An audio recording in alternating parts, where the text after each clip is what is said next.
શ્રી ગણેશાય નમઃ. જય શ્રી કૃષ્ણ. આજે આપણે વીરપસની વ્રત કથા કહીશું. જો વિડીયો પસંદ આવે તો ચેનલને સબસ્ક્રાઈબ કરવાનું ભૂલતા નહીં, જેથી આગળના વિડીયો તમને મળી રહે. વ્રતની વિધિ. શ્રાવણ માસના કોઈ પણ રવિવારથી આ વ્રત કરી શકાય અને બીજા રવિવારે તેની પૂર્ણાહુતિ થાય. ભાઈના કલ્યાણ માટે, તેના દીર્ઘાયુ માટે બહેનો આ વ્રત કરે છે.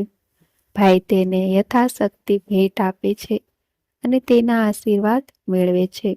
જો કોઈ બહેનને સગો ભાઈ ન હોય તો જેનો પોતાનો ધર્મ ભાઈ માન્યો હોય તેના માટે પણ આ વ્રત કરી શકાય છે. કથા. કોઈ એક ગામમાં એક કણબી રહેતો હતો. તેને વસ્તારમાં 7 દીકરા અને 1 દીકરી હતી. એ 7 ભાઈઓ અને બહેન પરણેલા હતા. નાનો ભાઈ માયાળુ અને ભલો હતો, જ્યારે 6 મોટા ભાઈ કપટી અને ધૂર્ત હતા. તેમને નાના ભાઈને અલગ કાઢ્યો હતો. બહેનના સાસરિયામાં કંકાસ થવાથી તે પોતાના નસીબનો વાંક કાઢતી પિયરમાં નાના ભાઈ સાથે રહેતી હતી. તેમની મા પણ નાના ભાઈ સાથે રહેતી હતી. મોટા ભાઈઓ છળકપટ કરી ખૂબ પૈસા બનાવીને બેસી ગયા હતા, જ્યારે નાનો ભાઈ ખેતરમાં મજૂરી કરી માંડ ગુજરાન ચલાવતો હતો. આથી નાના ભાઈને મદદ કરવા બહેન મોટા ભાઈઓ પાસે કામ માંગવા ગઈ, ત્યારે અભિમાનથી છકી ગયેલી તેની ભાભીઓએ કહ્યું, નણંદબા, તમારાથી થાય તો ઢોર ચરાવવાનું કામ કરો. બહેનને તો કામ જોઈતું હતું, આથી તેણે હા પાડે. સાંજે ભાભીઓ જે કાંઈ વધ્યું ઘટ્યું ખાવા આપે તે ઘેર લઈ જઈને વેચીને ખાઈ લેતી. એક વખત તે ઢોર ચારી રહી હતી, ત્યાં કેટલીક છોકરીઓને વ્રત કરતી જોઈ તેણે પૂછ્યું, બહેનો, તમે આ શેનું વ્રત કરો છો? એક છોકરીએ કહ્યું, આજે વીરપસલી છે. અમે વીરપસલીના દોરા લીધા છે. એ દોરો અમે ભાઈના જમણા હાથે બાંધીશું અને ભાઈનો કોબો ભરાય એટલું અનાજ રાંધીને અમે જમીશું.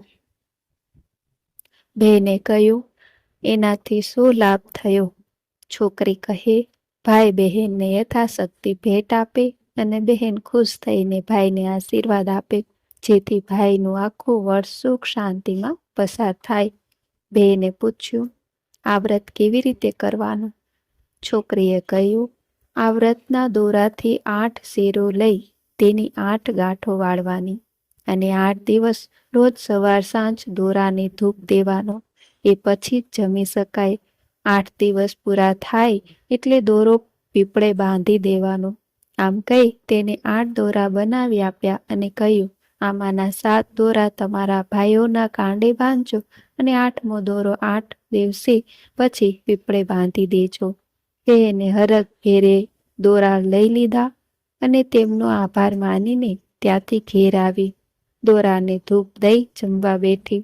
8 દિવસ સુધી તેણે દોરાને ધૂપ દીધો.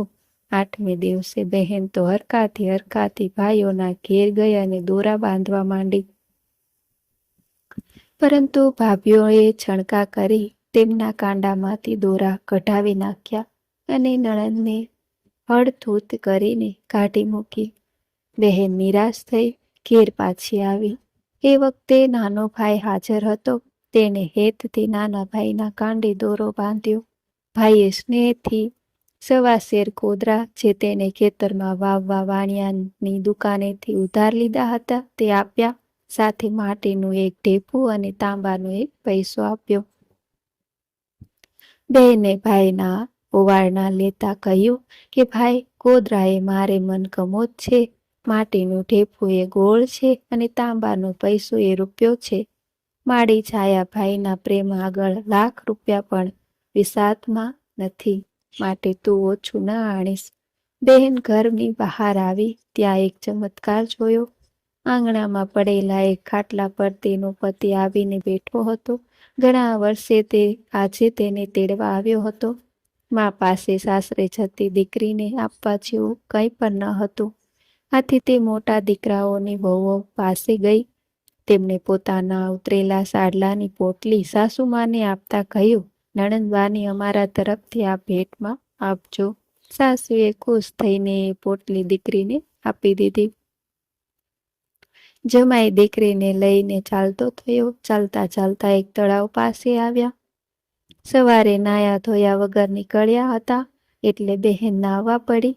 નાહ્યા પછી તેને વર પાસે સાંડલો માંગ્યો. પતિએ કહ્યું, કયા રંગનો સાંડલો આપું?